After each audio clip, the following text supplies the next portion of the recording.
मेरा नाम रोहन है। मेरी उम्र 23 साल है और मैं दिखने में बहुत ही हैंडसम और स्मार्ट हूँ।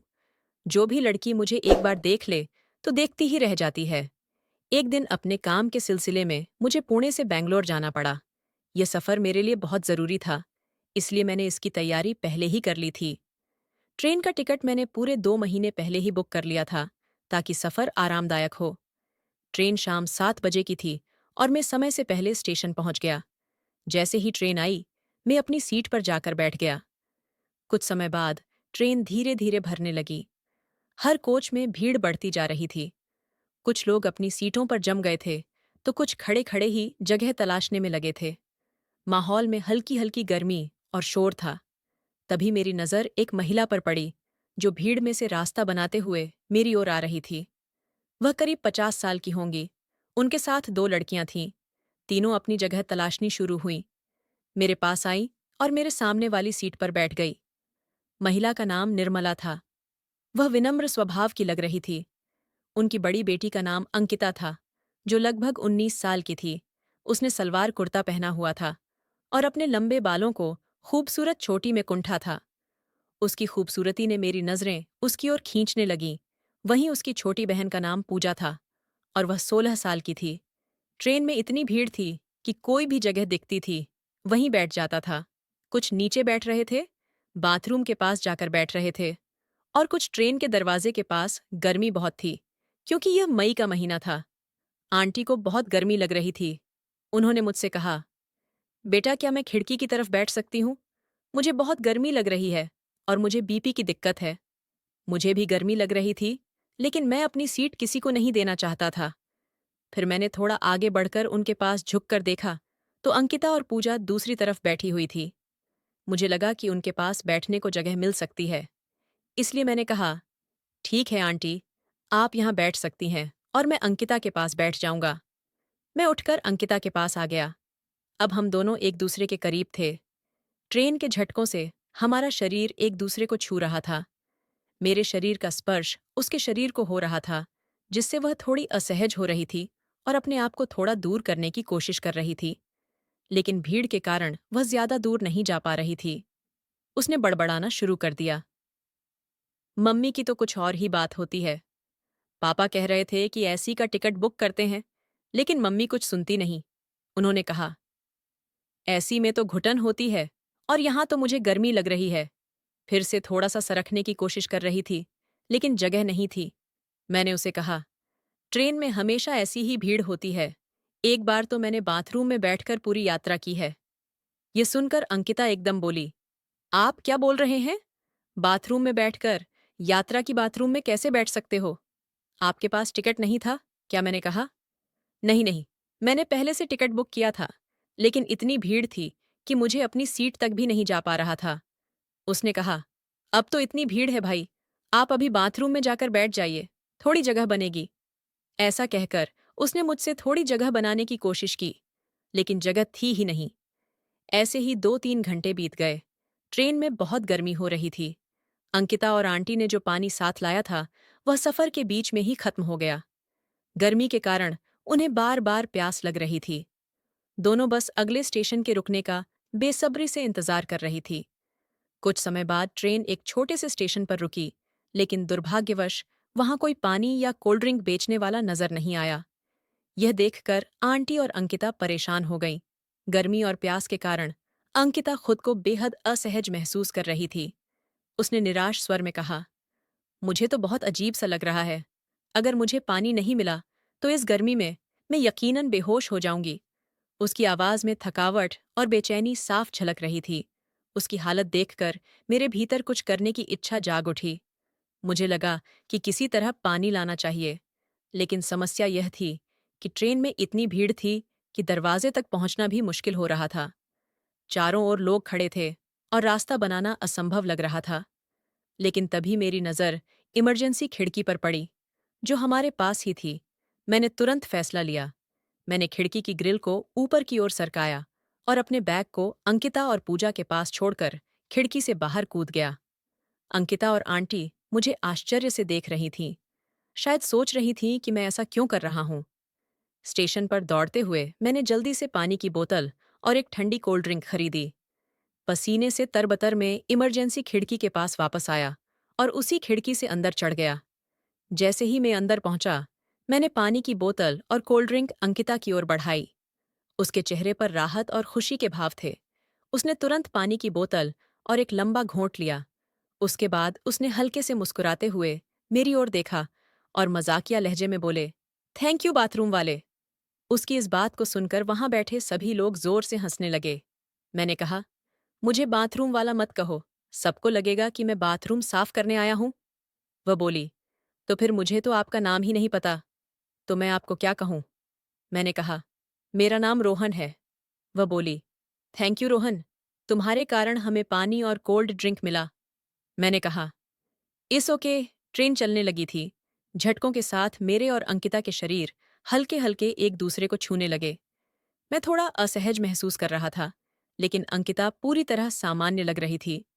ट्रेन की गति के साथ यह स्थिति बनी रही और लगभग आधा घंटा बीत गया। अचानक अंकिता ने पूजा की ओर झुककर धीरे से कहा, यार बेवजह कोल्ड ड्रिंक और पानी पिलाया। अब मुझे प्रॉब्लम हो गई है, मुझे वॉशरूम जाना है। उसकी बात सुनकर पूजा मुस्कुराई, लेकिन कुछ नहीं कहा। इसके बाद अंकिता अपनी माँ की ओर मुड़ी और थोड़ी झिझकते हुए बोली, मम्मी, मुझे वॉशरूम जाना है। आंटी ने पहले उसे ध्यान से देखा और फिर धीरे से सिर हिलाकर कहा, जाओ बेटा। अंकिता उठी और दरवाजे की ओर जाने के लिए बढ़ी, लेकिन जैसे ही उसने दरवाजे की ओर देखा, वहां की स्थिति देखकर ठिठक गई। वहां इतनी भीड़ थी कि लोग फर्श पर बैठे हुए थे और रास्ता पूरी तरह बंद था। कोई खड़े होकर भी एक दूसरे से सटे हुए था। वह वापस आई और झुंझलाते हुए अपनी सीट पर बैठ गई। अंकिता ने अपनी माँ से कहा, बहुत भीड़ है, लोग नीचे ही बैठे हुए हैं, ऐसे में वॉशरूम तक पहुंचना नामुमकिन है। मैं यह सब देख और सुन रहा था। उसकी परेशानी को देखकर मुझसे रहा नहीं गया। मैंने उससे कहा, क्या हुआ, तुम वॉशरूम जा सकती हो। जो भी लोग रास्ते में बैठे हैं वे उठ जाएंगे और रास्ता देंगे, तुम कोशिश तो करो। अंकिता ने मेरी ओर देखा और हल्की झुंझलाहट के साथ कहा, हम कैसे जाएं, वहां हर जगह लोग बैठे हैं, कौन उठेगा हमारे लिए। आंटी ने मेरी ओर देखा और बोली, बेटा क्या तुम इनके साथ जा सकते हो, इनकी मदद करता हूं मैं। मैंने सहमति में सिर हिलाया और कहा, ठीक है आंटी, मैं इन्हें वॉशरूम तक ले जाता हूं। इसके बाद मैं उठ खड़ा हुआ और धीरे धीरे आगे बढ़ने लगा। अंकिता और पूजा मेरे पीछे पीछे चल रही थी। मैंने रास्ते में बैठे लोगों को एक एक करके धीरे धीरे हटने के लिए कहा। हम जैसे तैसे वॉशरूम तक पहुंचे, लेकिन वहां पहुंचकर पता चला कि सारे वॉशरूम व्यस्त थे। हर दरवाजे पर कोई न कोई खड़ा था। अंकिता और पूजा दोनों मेरी ओर देख रही थीं, मानो पूछ रही हो कि अब क्या करें। तभी एक वॉशरूम का दरवाज़ा खुला और एक व्यक्ति बाहर निकला। मैंने तुरंत पूजा से कहा, तुम पहले जाओ। पूजा ने हिचकिचाते हुए अंदर कदम रखा। अब मैं और अंकिता वॉशरूम के पास खड़े थे। अंकिता बार बार इधर उधर देख रही थी। मैंने माहौल को थोड़ा हल्का करने के लिए मुस्कुराते हुए कहा, अच्छा हुआ कि तुमने अपनी माँ से कहा, वरना तुम तो बस सीट पर बैठकर ही परेशान होती रहती। अंकिता ने मेरी ओर देखा और हल्के से मुस्कुरा दी। तभी एक लड़का अंकिता को घूर कर देख रहा था। मुझे बहुत गुस्सा आया। मैंने कहा, अरे भाई, क्या तुमने कभी जिंदगी में लड़की नहीं देखी? क्या तुम आदिवासी जमाने से आए हो? कभी कोई लड़की देखने क्या मेरी? यह बात सुनकर वह दूसरी तरफ देखने लगा। ये सुनकर अंकिता हंसने लगी। इसके बाद एक दूसरे बाथरूम से एक आदमी बाहर आया और अंकिता उस बाथरूम में चली गई। जब दोनों लड़कियां लौट आईं, तो हम तीनों फिर अपनी सीट पर बैठ गए। वापस आने पर अंकिता अपनी माँ से बोली, मम्मी अगर रोहन नहीं होता तो हम वहां तक पहुंच ही नहीं पाते। उसने कितनी मेहनत से जगह बनाई और हमें वहां तक लेकर गया। रात के 9 बज चुके थे। धीरे धीरे लोग अपने खाने के डिब्बे निकालने लगे। हर तरफ खाने की खुशबू फैल गई थी, जो भूख को और बढ़ा रही थी। अंकिता आंटी और पूजा ने भी अपना बैग खोला और उसमें से डिब्बे निकालने लगी। उनके खाने में सब्जी और महक रही थी। जैसे ही उन्होंने खाने की तैयारी शुरू की, अंकिता ने मेरी तरफ देखा और मुस्कुराते हुए कहा, रोहन, तुम खिड़की पर जाकर बैठो और मेरी मम्मी को यहाँ आने दो। मैंने उसकी बात सुनी और बिना किसी झिझक के खिड़की के पास जाकर बैठ गया। आंटी मेरे स्थान पर आकर आराम से बैठ गई। अब तीनों मिलकर खाने लगीं। अंकिता का हंसमुख चेहरा और पूजा की चंचलता इस पल को और भी सुखद बना रही थी। जब वे खाने में व्यस्त थीं, तो अचानक अंकिता ने मेरी ओर मुड़कर पूछा, रोहन, तुम खाने के लिए कुछ लाए हो? उसका सवाल सुनकर मैं थोड़ा संकोच में बढ़ गया। मैंने हल्की मुस्कान के साथ कहा, नहीं नहीं आंटी, आप लोग खा लें, मैं ठीक हूं। ये सुनते ही अंकिता ने अपनी आंखों में हल्की शरारत लाते हुए कहा, अरे, हम तुम्हें नहीं खिला रहे हैं, हम तो बस यह पूछ रहे हैं कि तुम खाने के लिए कुछ लाए हो या नहीं। अब मैं थोड़ा सहज हुआ और जवाब दिया, हाँ, मैंने कुछ लाया तो हूं, लेकिन मैं आपके बीच कैसे खा सकता हूं? अंकिता ने मेरी ओर देखा और चिढ़ाने के अंदाज में बोली, अरे, ऐसा क्या लाए हो जो हमारे साथ नहीं खा सकते? मैंने थोड़ा झिझकते हुए कहा, मैं बिरयानी लाया हूं, चिकन बिरयानी। ये सुनते ही अंकिता की आंखें चमक उठीं। वह उत्साहित होकर बोली, अरे वाह, मुझे तो बिरयानी बहुत पसंद है, लेकिन मेरी मम्मी बिरयानी नहीं खाती। हम दोनों तो बिरयानी के बड़े शौकीन हैं। इसके बाद उसने अपनी मम्मी की ओर मुड़ते हुए कहा, मम्मी, तुम खिड़की के पास जाकर बैठो और रोहन को यहाँ आने दो। आंटी ने हल्की मुस्कान के साथ हामी भर दी और खिड़की के पास जाकर बैठ गई। अब मैं अपनी पुरानी जगह पर वापस आ गया और अंकिता और पूजा के बीच बैठ गया। अंकिता ने मुस्कुराते हुए कहा, चलो, अब अपनी बिरयानी निकालो, देखते हैं कैसी है। मैंने अपना बैग खोला और उसमें से बिरयानी का डिब्बा निकाला। उसकी खुशबू पूरे डिब्बे में फैल गई। अंकिता ने तुरंत कहा, वाह, ये तो बहुत अच्छी लग रही है। चलो, अब इसे हम तीनों मिलकर खाते हैं। मैंने थोड़ी झिझक के साथ कहा, लेकिन यह काफी नहीं होगी, आप लोग पहले अपना खाना खा लीजिए। अंकिता ने ठहाका लगाते हुए कहा, अरे चिंता मत करो, हम सब मिलकर खाएंगे, बिरयानी शेयर करने में ही तो मजा है। खाना खाने के बाद हम सोने की तैयारी करने लगे। आंटी की तबीयत थोड़ी ज्यादा ही बिगड़ गई थी। उन्होंने कहा, मुझे कैसे भी करके अब सोना पड़ेगा, मेरे पैर बहुत दुख रहे हैं और अकड़ गए हैं। तब मैंने अंकिता से कहा, अंकिता, ऊपर का सामान सीट के नीचे रखकर हम दोनों ऊपर बैठ सकते हैं। यहाँ आंटी सो सकती है और नीचे चटाई बिछाकर पूजा सोएगी। माँ चटाई लाई है। इसके बाद आंटी ने कहा, बेटा, लेकिन ये तो तुम्हारी सीट है, हम ये कैसे हो सकते हैं? तब मैंने कहा, नहीं आंटी, आप सो जाओ, मुझे ऊपर जाकर बैठने में कोई प्रॉब्लम नहीं है। आप सो जाएं, नहीं तो आपकी तबीयत बिगड़ जाएगी। आंटी ने नीचे चटाई बिछाकर पूजा को सोने को कहा और सीट पर आंटी सो गई। ऊपर का सामान हमने सीट के नीचे रखा और मैं और अंकिता ऊपर जाकर बैठ गए। हम दोनों को ऊपर कोई नहीं देख रहा था, मेरे पास ही अंकिता बैठी थी। अब रात के 1 बजे थे। थोड़ी देर हम मोबाइल देखने लगे। इसके बाद मैंने मोबाइल रख दिया, क्योंकि मेरा मन मोबाइल में लग नहीं रहा था। मेरा मन तो कहीं और ही था। तभी अंकिता की आंख लग गई और उसने मेरे कंधे पर अपना सिर रख दिया और सोने की कोशिश करने लगी। इसके बाद थोड़े समय में वह झपकी लेकर उठ गई। उसने मेरे कंधे पर सिर रखा हुआ देखकर मुझसे सॉरी कहा। मैंने कहा, कोई प्रॉब्लम नहीं, तुम अपना सिर मेरे कंधे पर रख सकती हो और आराम से सो सकती हो। इसके बाद अंकिता मेरे कंधे पर सिर रखकर सो गई। मैंने देखा कि वह सो गई है। सोते सोते वह गिर न जाए, इसलिए मैंने अपने हाथ को पीछे ले जाकर उसके कमर पर रखा। तभी अंकिता जाग गई और वह मेरी ओर देखने लगी। हम दोनों के दिल जोर जोर से धड़क रहे थे। तब अंकिता ने कहा, तुम यह क्या कर रहे हैं? ऐसा किया तो मुझे नींद नहीं आएगी। तब मैंने कहा, सोना जरूरी है क्या? उस पर उसने कहा, क्या तुम्हें इतनी भीड़ में डर नहीं लग रहा? मैंने कहा, डर तो लगता है, लेकिन इन लोगों का नहीं, तुम्हारा। तब उसने कहा, मुझे ऐसा नहीं लगता कि तुम्हें मेरी चिंता है। फिर मैंने तुरंत अपना हाथ उसकी कमर से हटा लिया। उसने कहा, कोई बात नहीं, घबराओ मत, लेकिन इससे आगे मत जाओ।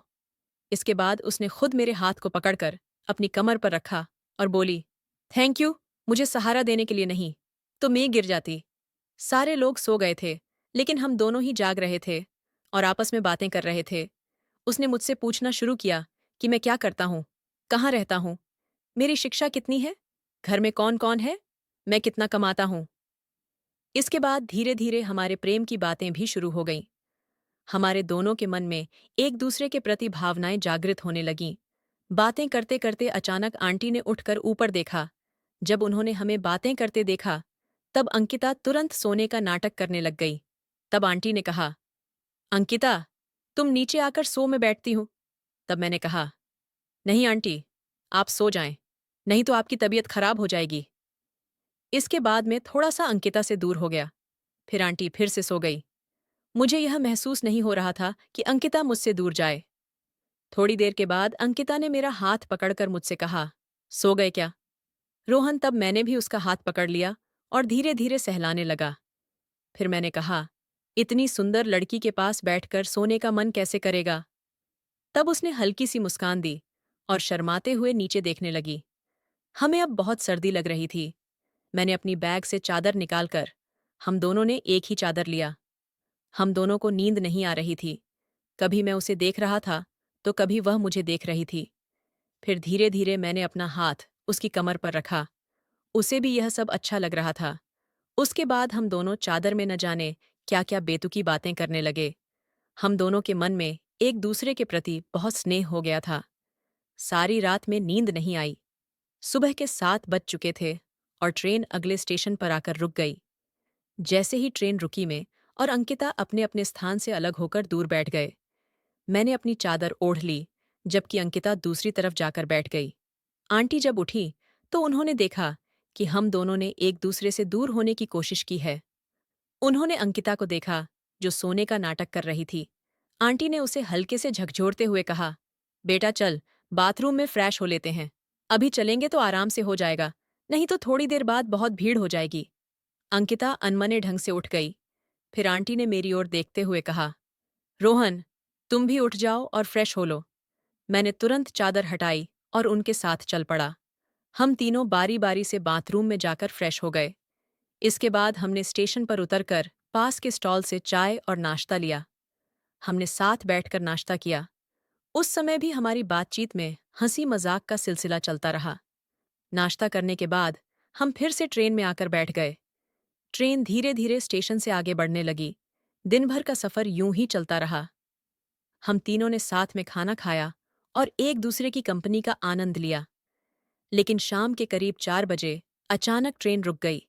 पहले तो हमें लगा कि यह कोई सामान्य रुकावट है और ट्रेन जल्द ही चल पड़ेगी, लेकिन काफी देर इंतजार करने के बाद भी ट्रेन नहीं हिली। थोड़ी देर बाद टीटी खिड़की के पास आया और हमें बताया, ट्रेन 3 घंटे के लिए रुकी रहेगी। इंजन में कुछ तकनीकी खराबी हो गई है, जिसे ठीक किया जा रहा है। यह सुनकर हम सभी निराश हो गए। अब ट्रेन में बैठे बैठे ऊब होने लगी थी। कोई भी यात्री अपनी जगह से उठ नहीं रहा था। ट्रेन में भीड़ पहले जैसी ही बनी रही। थोड़ी देर बाद ट्रेन चलने लगी और रात के 10 बजे ट्रेन बैंगलोर पहुंची। स्टेशन पर जब ट्रेन रुकी तो अंकिता और उसका परिवार अपना सामान लेकर प्लेटफॉर्म पर उतर गए। अंकिता के पापा उनका इंतजार कर रहे थे। वे एक शांत और गंभीर व्यक्तित्व के व्यक्ति थे। जैसे ही उन्होंने आंटी पूजा और अंकिता को देखा, उनके चेहरे पर रौनक और खुशी झलकने लगी। उन्होंने आंटी से कहा, सफर कैसा रहा? आप सब ठीक है? आंटी ने मुस्कुराते हुए जवाब दिया, हाँ, सफर आरामदायक था। रोहन नाम के लड़के ने बहुत मदद की। वह बहुत अच्छा लड़का है। इसके बाद उन्होंने मेरी ओर देखा और मुस्कुराते हुए बोले, धन्यवाद बेटा, तुमने मेरी पत्नी और बेटियों की इतनी मदद की। मैंने झिंझकते हुए कहा, कोई बात नहीं अंकल, यह तो मेरा फर्ज था। जैसे ही वे लोग कार की ओर बढ़ने लगे, अंकिता ने थोड़ा पीछे मुड़कर मेरी ओर देखा। उसकी आंखों में गहराई और भावनाओं का समंदर था। मैं इस पल को यूं ही जाने नहीं देना चाहता था, इसलिए मैंने झिझकते हुए कहा, अंकिता रुकना। अंकिता पल भर के लिए ठिठकी और पलटकर मेरी ओर देखने लगी। मैंने अपना फोन निकाला और कहा, तुम्हारा नंबर दे दो, बात होती रहेगी। वह मुस्कुराई और अपना नंबर मुझे दिया। मैंने भी अपना नंबर उसे दिया। यह पल हमारे बीच एक अनकहा वादा बन गया था। उस रात घर लौटते हुए मेरे मन में केवल अंकिता की यादें थीं। उसकी मुस्कान, उसकी बातें और हमारी ट्रेन की यात्रा के दौरान बिताए हर पल मेरे दिमाग में घूम रहे थे। इसके बाद के 6 महीने हमारे जीवन के सबसे खास दिनों में से थे। हम कॉल और मैसेज के जरिए लगातार जुड़े रहे। हर दिन हमारी बातें घंटों चलती थीं, चाहे दिन हो या रात। हमारी बातचीत में एक अलग ही अपनापन और गहराई थी। धीरे धीरे हमारी दोस्ती प्यार में बदल गई। इस दौरान ने अपने करियर को लेकर बहुत गंभीर हो गया था। मैंने तय कर लिया था कि जब तक मुझे एक अच्छी नौकरी नहीं मिलती, तब तक मैं अंकिता के परिवार से शादी की बात नहीं करूंगा। आखिरकार मेरी मेहनत रंग लाई और मुझे एक अच्छी नौकरी मिल गई। मेरी सैलरी 50,000 थी और मेरी पारिवारिक स्थिति भी अब ठीक हो चुकी थी। मैंने अपने दिल की बात अंकिता के परिवार के सामने रखने का फैसला किया। एक दिन मैं अंकिता के घर गया। आंटी ने मुझे देखकर खुश होकर स्वागत किया और तुरंत अंकिता के पापा को बुलाया। अंकिता के पापा मुझे देखकर बोले, हाँ बेटा, कैसे आना हुआ? मैंने साहस जुटाकर कहा, अंकल, मैं अंकिता से शादी करना चाहता हूँ। हम दोनों एक दूसरे से बहुत प्यार करते हैं। उनके चेहरे पर हल्की गंभीरता आई। उन्होंने मुझे बैठने को कहा और फिर पूछा, तुम क्या करते हो? कहाँ रहते हो? और तुम्हारी सैलरी कितनी है? मैंने ईमानदारी से जवाब दिया, अंकल, मेरी सैलरी 50,000 रुपये है। मैं एक अच्छी नौकरी में हूँ और मेरी पारिवारिक स्थिति अब स्थिर है। आंटी, जो मुझे पहले से ही मुझे जानती थी, ने मुस्कुराते हुए अपने पति से कहा, यह लड़का बहुत अच्छा है। मैंने इसे ट्रेन में देखा है। ये न केवल हमारी बेटियों की, बल्कि औरों की भी मदद करता है। उनकी बात सुनकर अंकिता के पापा ने मुझे कुछ पल देखा, फिर बोले, क्या तुम सच में मेरी बेटी को खुश रख पाओगे? मैंने आत्मविश्वास के साथ कहा, अंकल, अंकिता मेरी जिंदगी का सबसे अहम हिस्सा है। मैं उसे हर हाल में खुश रखूंगा। उनके चेहरे पर हल्की मुस्कान आई और उन्होंने कहा, ठीक है, अगर तुम दोनों एक दूसरे से इतना प्यार करते हो, तो मुझे कोई आपत्ति नहीं। यह सुनते ही अंकिता और मेरी खुशी का ठिकाना नहीं रहा। जल्द ही हमारी शादी की तैयारियां शुरू हो गईं। हमारी शादी बहुत धूमधाम से हुई। परिवार, दोस्त और रिश्तेदार इस खास दिन का हिस्सा बने। उस दिन मुझे एहसास हुआ कि जीवन कभी-कभी सबसे खूबसूरत तोहफा वहीं देता है, जहां आप उसे खोजने की उम्मीद भी नहीं करते। ट्रेन की वह यात्रा मेरे लिए एक नई शुरुआत थी। वहीं मुझे मेरी जीवन साथी मिली और उसी सफर ने मेरी जिंदगी को नई दिशा दी। अब हम दोनों खुशी-खुशी अपनी जिंदगी बिता रहे हैं और हर दिन उस यात्रा को याद करके मुस्कुराते हैं। तो दोस्तों, आपको यह कहानी कैसी लगी? कमेंट करके ज़रूर बताएं।